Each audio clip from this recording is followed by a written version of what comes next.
টানা ১৫ মাসের সংঘাতের পর যুদ্ধবিরতিতে যায় হামাস ও ইসরায়েল। নেতানিয়াহু বাহিনীর নির্মম এই হত্যাযজ্ঞে ৪৮,০০০-এর বেশি ফিলিস্তিনি নিহত হয়েছেন।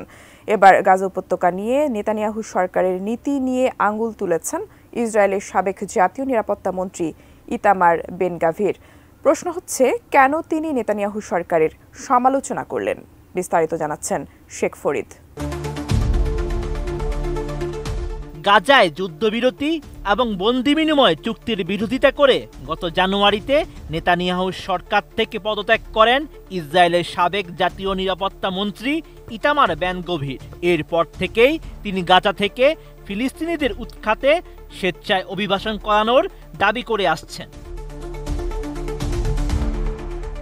এবার ফিলিস্তিনের গাজা উপত্যকা নিয়ে ইসরায়েলের প্রধানমন্ত্রী বেনিয়ামিন নেতানিয়াহুর নীতির তীব্র সমালোচনা করেছেন বেন গাভির। বলেন, ইসরায়েল মধ্যপ্রাচ্যের হাসির পাত্র হয়ে উঠেছে। এক প্রতিবেদনে এমন তথ্য জানায় তুরস্কের সংবাদ মাধ্যম Anadolu agency. Design, elegance, beauty, সেরা পণ্য সবার জন্য জেভিকো।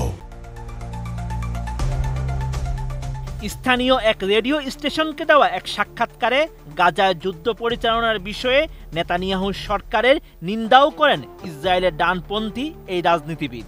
বলেন, ইসরায়েল মধ্যপ্রাচ্যে হাসির পাত্র হয়ে গেছে এবং দেশটির সরকার এখনও এটি উপলব্ধি করতে পারছে না।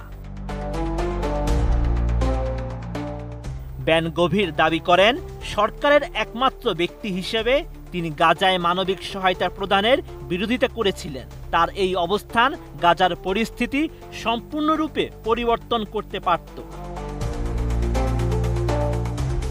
মার্কিন চাপের প্রতি নেতানিয়াহুর প্রতিক্রিয়ার সমালোচনা করে বেন গাভির আরও জানান, শুধুমাত্র বহিরাগত চাপের উপর ভিত্তি করে তিনি রাষ্ট্র শাসন করতে পারেন না। গাজায় জ্বালানি ও মানবিক সহায়তা পাঠানোর অনুমতি দেওয়া উচিত হয়নি ইসরায়েলের, কারণ এটি হামাসকে উপকৃত করে। গাজার ফিলিস্তিনিদের জন্য স্বেচ্ছাসেবী অভিবাসন কর্মসূচি অবিলম্বে বাস্তবায়নের আহ্বান জানান সাবেক এই মন্ত্রী। জানান, তাদের আজই স্বেচ্ছায় অভিবাসনকে উৎসাহিত করার জন্য একটি উদ্যোগ শুরু করা দরকার। প্রেসিডেন্ট ট্রাম্প বলেছেন, সময় রয়েছে, কিন্তু ইসরায়েলের স্বার্থে তাদের নষ্ট করার মতো সময় নেই। এছাড়া যতক্ষণ না নেতানিয়াহু সরকার হামাসকে ধ্বংস করার প্রতিশ্রুতি দিচ্ছে, ততক্ষণ পর্যন্ত তিনি সরকারে ফিরবেন না বলে মন্তব্য করেছেন Ben Gvir. Sheikh Farid, ATN news.